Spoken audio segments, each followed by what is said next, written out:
I have been keenly observing on what is happening in the mountain region.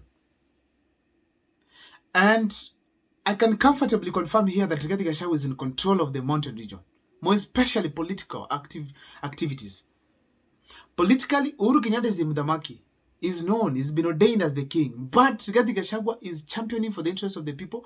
Despite being ordained as the Mudamaki, he is still now the person running the politics of the mountain region, whether we like it or not.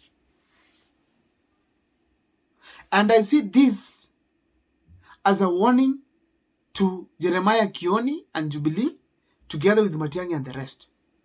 That is going to form the basis of this analysis here. But before I take you through, please make sure that you subscribe, like, and comment, because that's the best support you can give this channel. Let me give you 2 seconds to subscribe before I continue doing my video. Thank you so much for subscribing. God bless you. I'm now talking about Rigathi Gachagua's influence of the mountain region. It's a warning to Jubilee and the entire Mount Kenya people, especially political class. Matiangi and the Jubilee Party, you know very well, Rigathi Gachagua is in control of the political activities in the mountain. People are assuming that if Uhuru Kenyatta comes out and speaks, they will just ignore Gachagua and listen to him.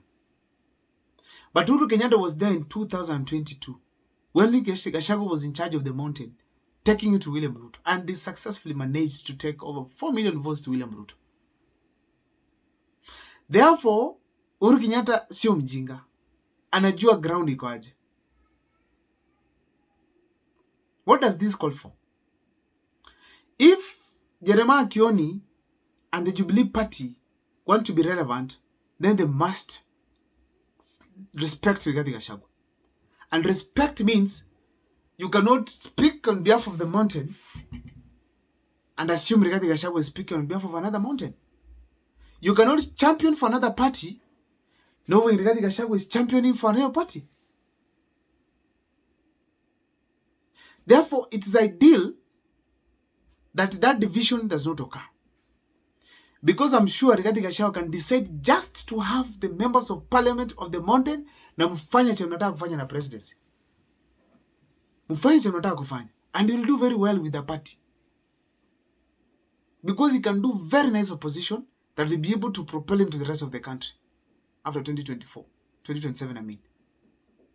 So therefore, as we speak today,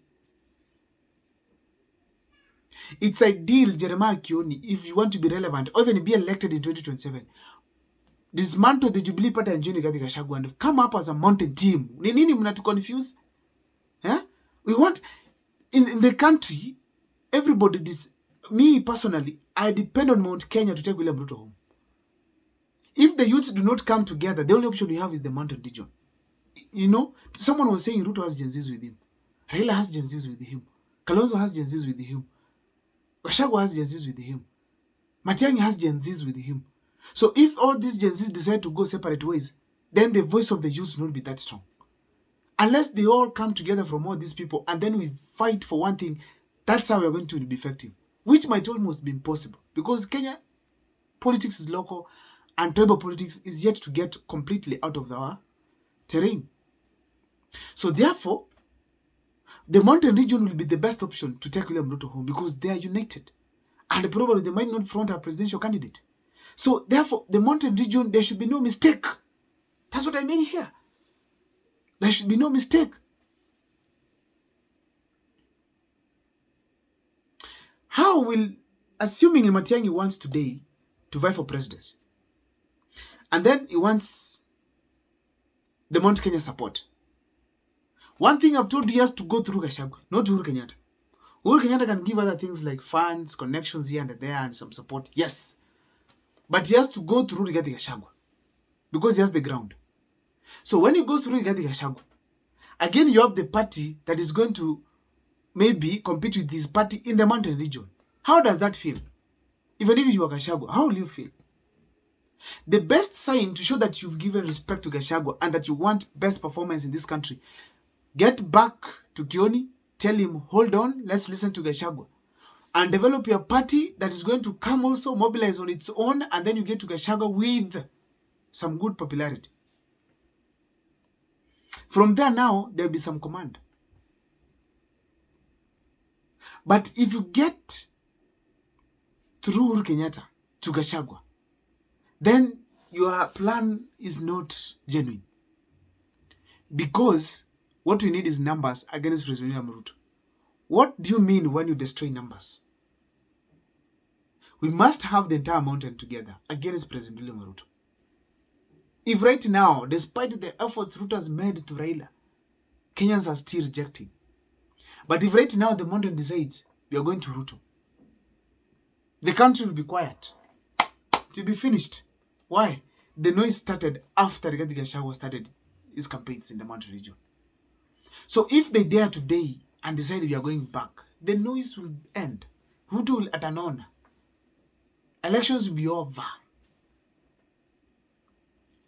So that's how important is Mount Kenya region. Matiangi, you cannot vie for presidency without Mount Kenya. You all know that very well. If right now you decide to vie, you must calculate numbers well on the table. And without Mount Kenya and support of Gachagua and Uhuru, it will be difficult. Because William Ruto is doing the tribal game seriously. And is trying his best to ensure that the candidate that is fronted is not supported also with Mount Kenya people. Maybe imagine, today, William Ruto does not get support of the mountain region. Matiangi also does not get the support of the mountain region. Then who are the mountain people going to support? And who is going to take William Ruto out of office? Because right now we have to be open. So far, the most popular one is Matiangi. But as we move forward, you're going to have probably more other candidates coming on board. Like I saw a very nice combination of Okiya Mtata and, of course, Mzee Justice David Kinani Maraga. Maraga likely on the ground here is not allowed.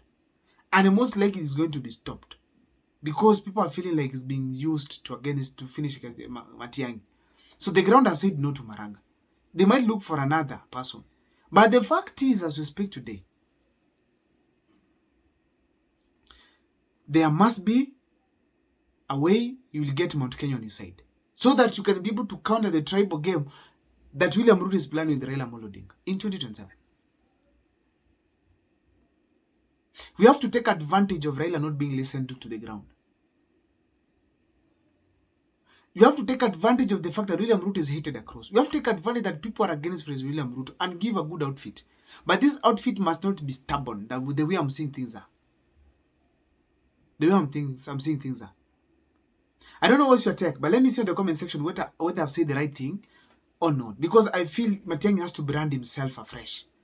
Come out, give his party, brand it well, and let us associate him with that party. And when he goes to Wamunyoro, we are saying UPA has landed with who? Wamunyoro. Simple. And they are championing for better Kenya. As simple as that.